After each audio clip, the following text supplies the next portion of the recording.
architect, and of course, she joins us again after the break for us, inshallah. Stay tuned to Radio 786 and 100.4 FM. That is exactly what is happening. And across South Africa, electricity tariffs continue to increase while placing additional pressure on families already facing financial constraints. Now, this afternoon, we are really asking the question, how can we become less dependent on unsustainable or unstable energy systems, and can ordinary households generate some of their own power?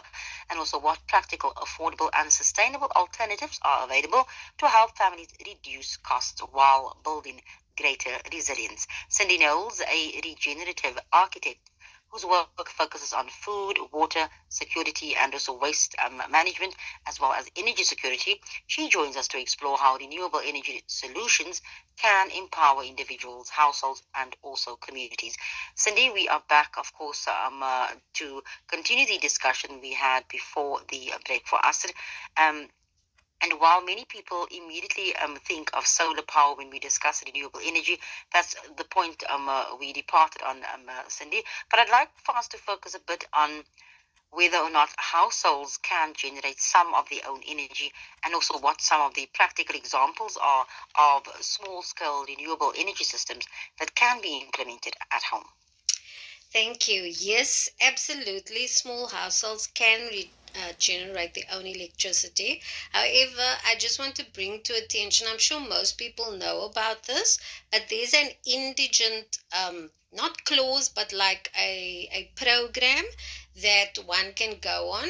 In the beginning, it was only for certain communities, like very impoverished communities in the townships. But now, with the escalating impacts on resources and so forth, you now can go to your local municipality and you can ask them if you can subscribe to this indigent program. If you can prove that you cannot afford either your rates or your electricity with documentation, they might just give it to you, or they might give you reduced rates on your rates and on your electricity, and sometimes they can give you free units as well. So that's just one thing to keep in mind as things get tougher. So, how you can produce your own electricity is, once again, the most common is your rooftop solar PV systems. You can go small or you can go as big as your household needs. So, what you will need is a solar panel, a charge controller, a battery for the storage, and an inverter. So, the solar panels will absorb or capture the sun's rays. It then will go to the charge controller, which will then store it in the battery, and then the inverter will change it from a direct current to an actual current, and then that goes into your home.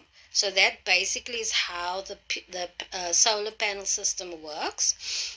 The small system generates between 1 and 3 kilowatts, which basically is just for your lighting, for your phone, and very small appliances to keep that going. Then, obviously, if you have a much bigger system, or you have a hybrid system of sorts, you can then either power your whole household with your solar panel system, or you can actually go off grid. Then you have your solar thermals, which is your solar geyser, and this has the highest impact of all the types that you can use. And this is where your geyser either is a geyser slash solar panel, or it has a solar panel attached to it.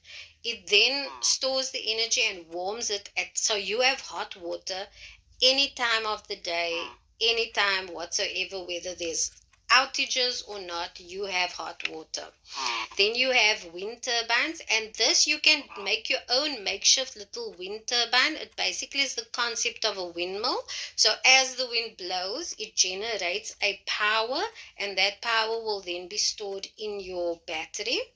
It can be anything between 1 and 10 kilowatts that's stored in your battery. So normally 10 kilowatts is more than enough than a household needs, and then you can then either sell it back to ESCOM, or you can sell it to your community. You can do little things like that that could either compensate for your whole rates and electricity and sort of put you off grid in that way, or however you want to work it.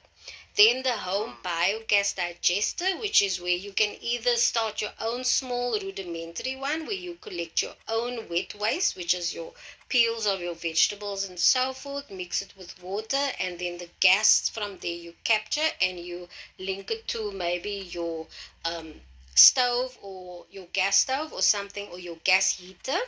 And then you can also go bigger where you can get a very big biodigester. They are sold as is at different places, where they specifically have an inner anaerobic environment, which basically means there's no air, and then that capacity is between 25,000 liters to 6,250.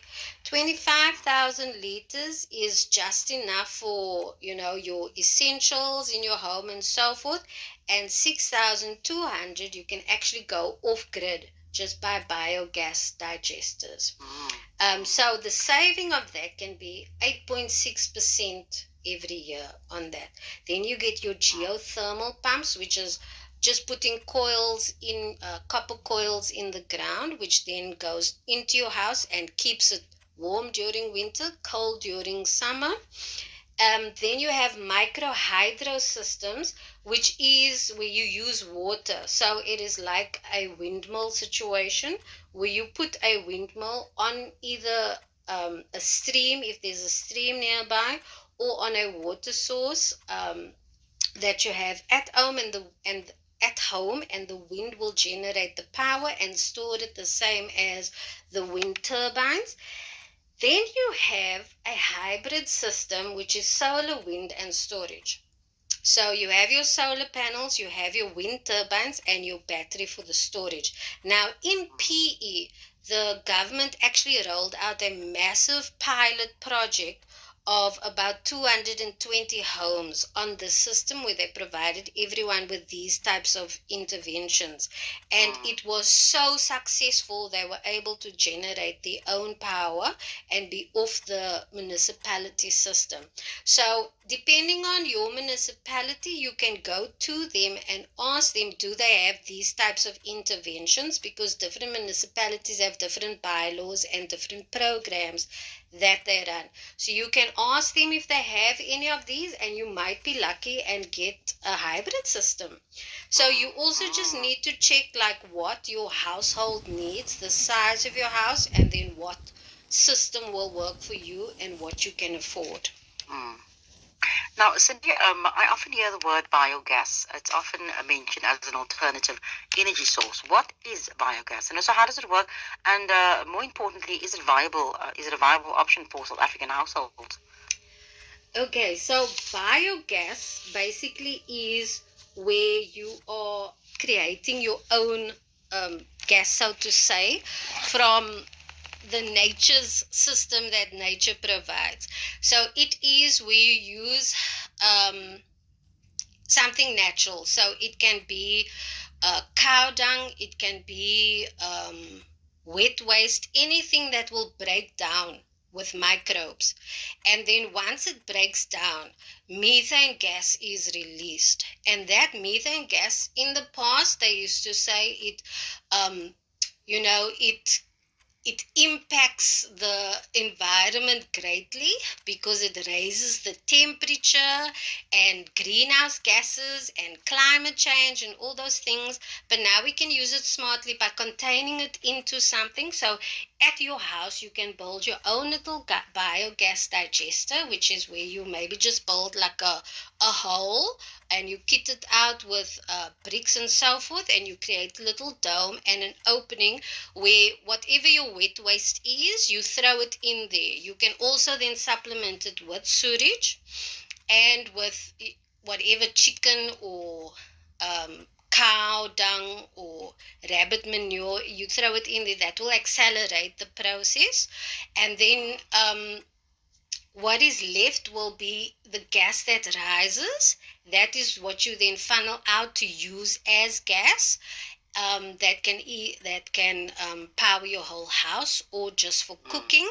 And then at the bottom will come out a fertilizer that you can then also use for your as a composting tool, but also to fertilize your organics and so forth.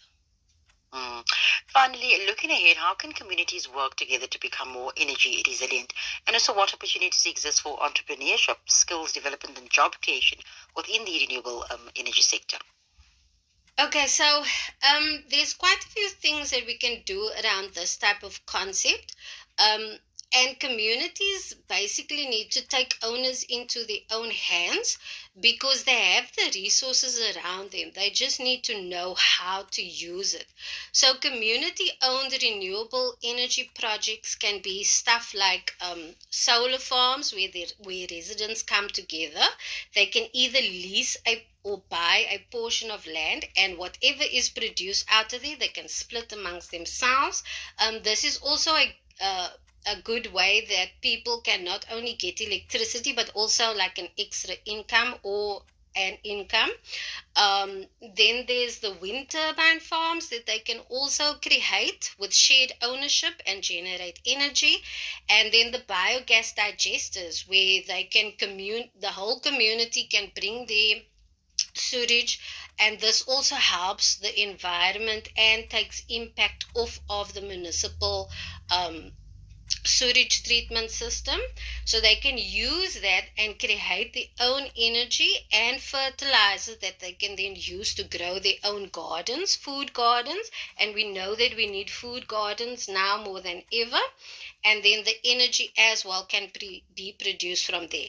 Now they can then create energy cooperatives, and cooperatives are funded by the government on a big scale. They are pushing for cooperatives a lot, and that basically is where five or more people come together and they act as an NGO and also as a PTY, so they can make profit and use their profit and so forth. Around biogas, around the wind turbines and all those other different energy mechanisms. Then the skills that they when they do these cooperatives, they are then sharing their networks and they are sharing their skills. So it's both technical and soft skills that whoever participates in can then learn around renewable energy, around problem solving, around energy fundamentals, teamwork, communication, leadership, installation, project management, and the list can go on how one can become uplifted. And this will then speak to job creation because now you're creating like a circular economy in your community because you are skilling them, you are creating jobs, you are creating revenue and energy, and that is then funneling back to the community because the money is being kept there. And that's a really great way that we can empower our communities and youth. Absolutely. Cindy, thank you very, very much for always giving us all these really insightful ideas and also information. And of course, as we heard today, that energy security is much more about than much more than simply keeping the lights on. It's also about building resilient homes and also reducing costs, protecting the environment, and creating communities that are better prepared for future challenges. Cindy, to you, thank you very much, and until we speak again, bye bye.